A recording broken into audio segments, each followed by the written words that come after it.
முருகனையே மடைமாற்றம் செய்த கூட்டம் பார்ப்பன கூட்டம். இல்லை, இப்போ நீங்கள் சொல்லுது போல பாஜக இதை வந்து ஒரு அரசியலாக பயன்படுத்துகிறாங்கன்னா தமிழ்நாட்டினுடைய இந்த நீரோட்டத்தில் அதெல்லாம் சாத்தியப்படுமாங்கிற கேள்வி வரும்ல. தமிழ்நாட்டில் அவர்கள் ஒரு நாளும் கால் ஊன்ற முடியாது. அவர்கள் இப்பொழுது எதை எடுத்திருக்கிறார்கள்னா மலையை உடைப்பதற்கான வேலையை செய்ய தொடங்கியிருக்கிறார்கள். இப்போ என்ன பிரச்சனையே நான் கேட்குறேன், இந்த கோயில்கள் அனைத்தும் மலைகளின் மீது இருப்பதற்கு என்ன காரணம்? குறிப்பாக இந்துக்கள் கோயில் என்று சொல்லப்படுகிற, நான் இந்துக்கள் சொல்ல மாட்டேன், சிவனையோ முருகனையோ இந்துக்கள் அல்ல, அவர்கள் கருப்பனோ காமாட்சியோ இந்துக்கள் அல்ல, அவர்கள் தமிழர்களுடைய வழிபாட்டு முறை, நடுகள் திட்ட வழிபாட்டு முறை.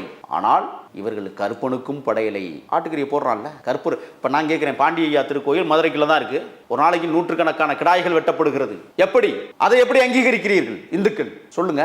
பாண்டியா கோயிலில் இனிமே வந்து கிடா வெட்டக்கூடாது, நீங்க தடுத்து பாருங்க பார்ப்போம். மக்கள் சமதர்மத்தை விரும்புகிறார்கள். ஆனால் இது போன்ற ஒரு சில ஹச்ராஜா போன்ற அரசியல் பொறுக்கிகள் செய்கிற வேலையினால் இன்றைக்கு தமிழ்நாடு தரிகட்டு போகிறதோ என்கிற சந்தேகம் எழுகிறதா இல்லையா? ஆக இவர்களை உடனடியாக சட்டத்தின் முன்பு நிறுத்தி உரிய தண்டனையை இந்த அரசு வாங்கி தரணும். ஆனா முடியுமா?